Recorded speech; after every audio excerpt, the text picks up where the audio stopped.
저는 한때 평범한 회사원이었던 철수의 이야기를 하려고 합니다. 철수는 하루하루 회사에 출근하고 회의에 참석하고 점심을 먹고 다시 퇴근하는 일상을 반복하는 그저 그런 사람 중 하나였습니다. 누군가 그의 삶을 조정한 것처럼 모든 것이 반복적이고 단조로웠습니다. 그러나 철수의 삶은 어느 날 알랭 바디우의 이론에 따라 진리사건에 의해 완전히 뒤바뀌게 되었습니다. 그러던 어느 금요일 오후, 철수는 회사에서 비즈니스 미팅을 마치고 커피를 마시며 잠시 쉬던 중 주변에서 들려오는 무의미한 소음들 속에서 앉아 있었습니다. 늘 그렇듯 스마트폰을 만지작거리다 우연히 몇 장의 흑백 사진을 보게 되었습니다. 이 사진들은 거대한 건물 옥상에서 찍힌 것으로 대도시의 전경을 한눈에 볼 수 있었습니다. 철수는 문득 한 건물의 옥상에 서 있는 자신을 상상해 보았습니다. 그 순간 어떤 강렬한 감정이 그의 마음을 휩쓸었습니다. 그곳에 있는 상상 속의 자신은 주변의 모든 일상적인 것들을 훌쩍 뛰어넘는 자유로움을 느끼고 있었습니다. 철수는 이때 자신도 모르게 대담한 결심을 하게 되었습니다. 이번 주말에는 나도 저런 곳에 올라가 봐야겠어. 평소라면 상상조차 못할 일이었습니다. 그는 처음으로 무언가 애자발적으로 도전하고 싶어졌습니다. 삭막한 일상에서 벗어나 조금이라도 자유롭고 새로운 자신을 만나고 싶었던 것입니다. 그 주말 철수는 도시에서 가장 높다고 소문난 건물의 옥상으로 향했습니다. 몇 번의 우여곡절 끝에 마침내 옥상에 도착했습니다. 그리고 그곳에서 철수는 햇살이 기분 좋게 퍼지는 넓은 하늘 아래 끝없이 이어지는 도시의 풍경을 내려다보고 있었습니다. 그 순간 이루 말할 수 없는 해방감과 충동이 그를 사로잡았습니다. 이 광경을 보자마자 철수는 깨달았습니다. 자신의 인생이 지금까지 얼마나 기계적이고 반복적이며 무의미했는지를 말입니다. 철수는 그 자리에서 빠르게 메모장을 꺼내 다음과 같은 문장을 적어 내려갔습니다. 나는 이제부터 나 자신을 위해 살아야겠다. 철수의 이 결심은 그날 이 사건, 곧 진리 사건으로부터 출발했습니다. 그는 직관적으로 이 사건이 일상적인 그의 현실을 새로운 방식으로 조명하게 만들 것임을 깨달았습니다. 실제로 옥상에서 내려온 뒤 철수는 일상에 다시 돌아가는 대신 자신이 진정으로 하고 싶었던 일들에 대해 고민하기 시작했습니다. 그동안 성취감을 느낀 적 없던 일들을 하나씩 도전하게 되면서 그는 매일매일 조금씩 성장하고 있다는 느낌을 받았습니다. 작은 전환점이었지만 이 경험은 철수에게 큰 변화를 가져왔습니다. 그에게 있어 그 옥상에서의 시간은 단순한 하루가 아니었습니다. 그것은 알랭 바디우가 말했던 진리 사건이었고 그의 내면 깊숙이 변화의 씨앗을 심어주었습니다. 그가 맞이한 이 진리 사건은 자신의 삶에 대해 다시 생각해보게 만들었고 평범한 일상 속에서도 진정한 의미를 찾아낼 수 있는 계기가 되었습니다. 결국 철수는 모험이라는 단어를 자신의 삶으로 가져왔고 이제 그는 더 이상 지루한 회사원이 아니었습니다.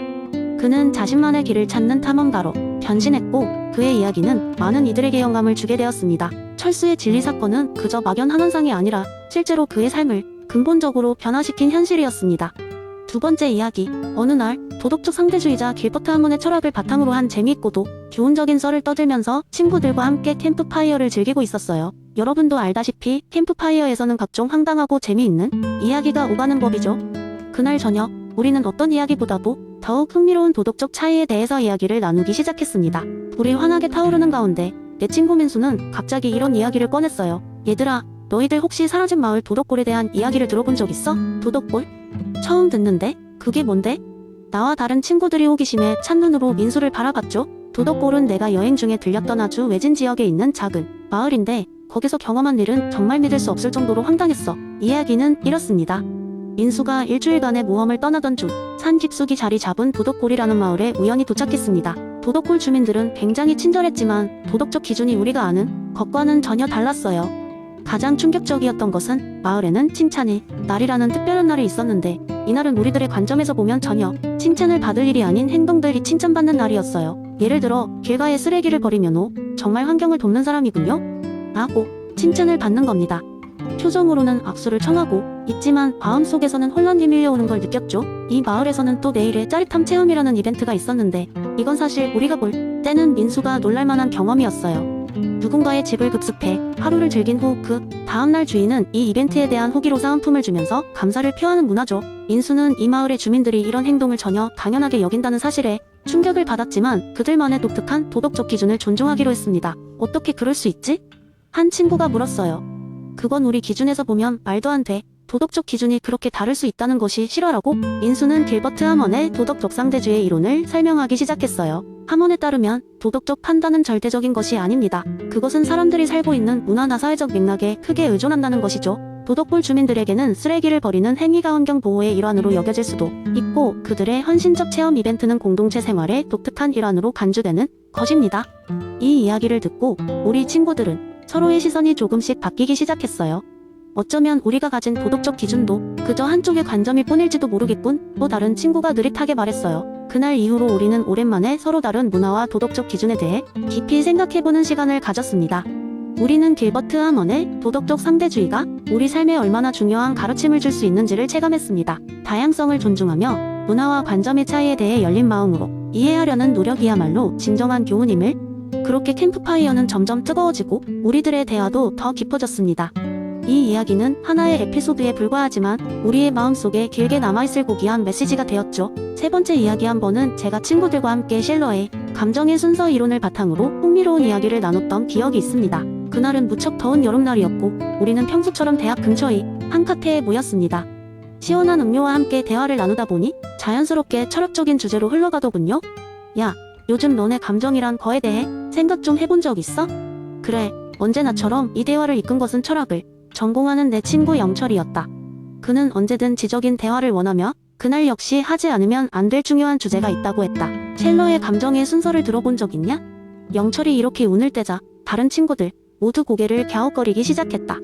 대부분이 처음 들어보는 이름이었던 것이다. 영철은 이 기회를 놓치지 않고 셀러의 이론을 설명하기 시작했다. 셀러는 감정을 4단계로 나눠서 설명하는데 이 4단계가 단순한 생리적 반응에서부터 시작해서 점점 더 고차원적이고 추상적인 단계까지 올라간다고 했어. 여기 예술, 진리, 정의 같은 건 물론 신성한 감정까지 포함된단 말이야. 이렇게 영철이 얘기하자 친구들은 관심을 보이기 시작했다. 근데 그게 왜 중요한 거야? 친구 하나가 물었다. 이 친구는 철학에는 관심이 있지만 왜 그런 얘기가 우리 삶에 중요할지에 대해선 잘 이해하지 못하는 듯했다. 영철은 미소를 지으며 자기의 얘기를 시작했다. 그러니까 한번 우리의 하루를 실러의 감정의 순서로 분석해보자는 거야. 그때부터 우리는 그날 아침부터 각자의 감정을 돌아보며 실러의 4단계로 분류하기 시작했다. 내가 먼저 말문을 열었다. 오늘 아침 식사를 할 때 난 정말 배고팠어. 그래서 아침을 먹으면서 아주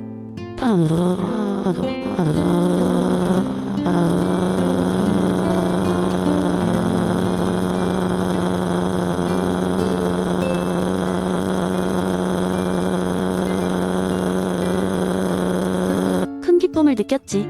영철은 고개를 끄덕이며 말했다. 그게 바로 쉘러가 말한 지각적 쾌락과 불쾌야.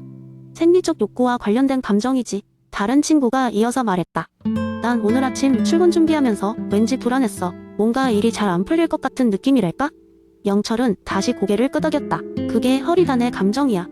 안녕과 불쾌감과 관련된 감정이지. 그렇게 우리 모두는 자신의 하루를 돌아보며 그 감정을 쉘러의 이론에 맞춰 분석하기 시작했다. 대화가 점점 깊어지자 영철은 쉘러 이론의 중요성을 강조하기 시작했다. 결국 이 이론을 통해 우리는 단순히 감정을 느끼고 끝나는 게 아니라 그 감정의 복잡성과 중요성을 이해하게 돼. 예를 들어 우리가 아름다운 예술, 작품을 보면서 느끼는 감동은 단순한 쾌락이나 불쾌 이상의 것이야. 그것은 우리 삶의 진리를 깨닫게 하고 윤리적 가치를 생각하게 하거든. 영철의 말에 우리는 모두 고개를 끄덕였다.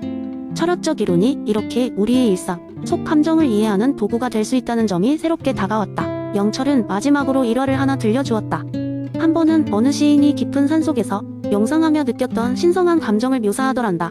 그 시인이 쓴 시는 사람들에게 큰 감동을 주었고 많은 이들이 자신들의 삶을 다시 돌아보게 만들었단다. 그것이 바로 쉘러가 말한 종교적 감정이었다고 했다. 그날 우리는 쉘러의 감정의 순서 이론을 통해 일상의 감정을 어떻게 깊이 있게 바라볼 수 있는지를 새롭게 깨달았다. 그리고 나중에 아무리 바쁘더라도 가끔씩은 자기 자신을 돌아보고 감정의 다양한 면들을 이해하는 것이 왜 중요한지를 알게 되었다.